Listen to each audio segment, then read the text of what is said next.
समंदर, धरती की वो जगह जहां आज भी हम ज्यादा मेहमान हैं और कम मालिक।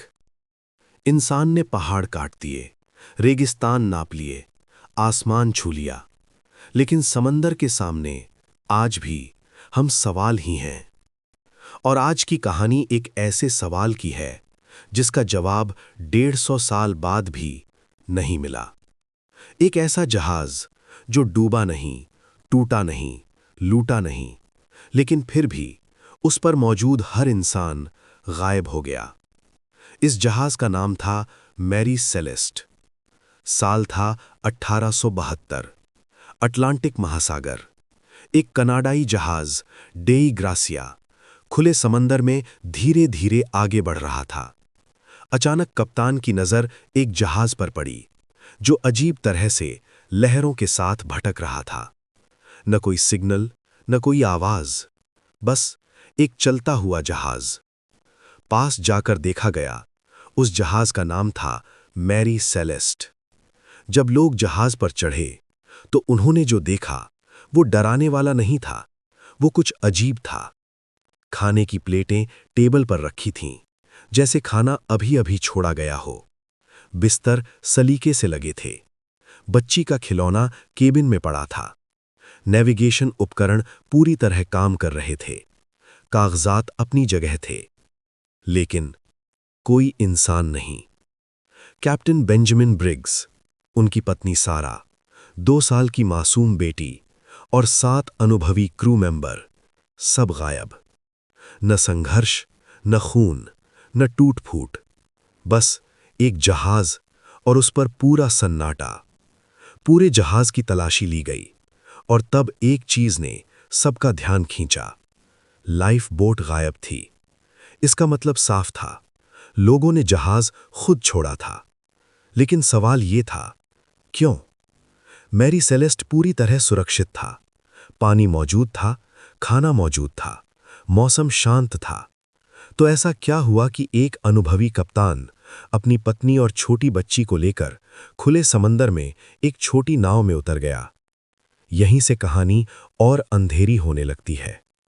पहली थ्योरी, समुद्री डाकू। लेकिन अगर डाकू होते तो जहाज का कीमती सामान क्यों छोड़ते? सोना, शराब, पैसे सब वैसे के वैसे थे। दूसरी थ्योरी, बगावत। लेकिन क्रू का रिकॉर्ड साफ था। कोई झगड़ा नहीं, कोई तनाव नहीं। कैप्टन ब्रिग्स अनुशासन और इंसानियत दोनों के लिए जाने जाते थे। तो बगावत का कारण कहां था? फिर आई सबसे ज्यादा मानी जाने वाली theory, gas explosion theory. Mary Celeste औद्योगिक शराब ले जा रहा था। कुछ बैरल खुले हुए मिले। वैज्ञानिकों के अनुसार इनसे निकलने वाली गैस बिना आग के भी धमाके जैसी आवाज पैदा कर सकती है। शायद कप्तान को लगा जहाज फट सकता है। डर के मारे सब लोग लाइफ बोट में चले गए। लेकिन यहां भी सवाल खत्म नहीं होते। अगर डर था तो नाव को जहाज से बांधकर क्यों नहीं रखा? और अगर जहाज सुरक्षित था तो वो लोग वापस क्यों नहीं आए? कुछ विशेषज्ञ मानते हैं खुले समंदर में इंसानी दिमाग अलग तरह से काम करता है। लगातार अकेलापन, लहरों की आवाज, अनिश्चितता, ये सब फैसलों को गलत बना सकते हैं। कुछ इतिहासकार मानते हैं शायद क्रू ने देखा कुछ अजीब या डरावना जो रिकॉर्ड नहीं हुआ। शायद नाव में सिर्फ डर ही इतना बढ़ गया कि उन्होंने कभी लौटने का सोचा ही नहीं। मैरी सेलेस्ट अकेला नहीं था। इसके बाद भी कई जहाज मिले, पूरी तरह ठीक, लेकिन इंसानों से खाली। जैसे ओरांग मैदान, जहां पूरा क्रू मरा मिला, आंखें खुली, चेहरे पर डर, न जख्म न जहर। जैसे उन्होंने कुछ ऐसा देखा हो जो इंसान नहीं देखना चाहिए। कुछ केसेस में जहाज अपने आप तैरता रहा, सालों तक, किसी को पता नहीं चला।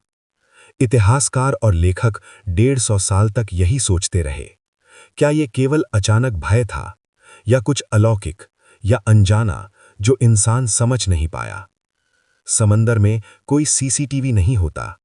जो होता है या तो मिल जाता है या फिर हमेशा के लिए गायब हो जाता है। समय बीत गया।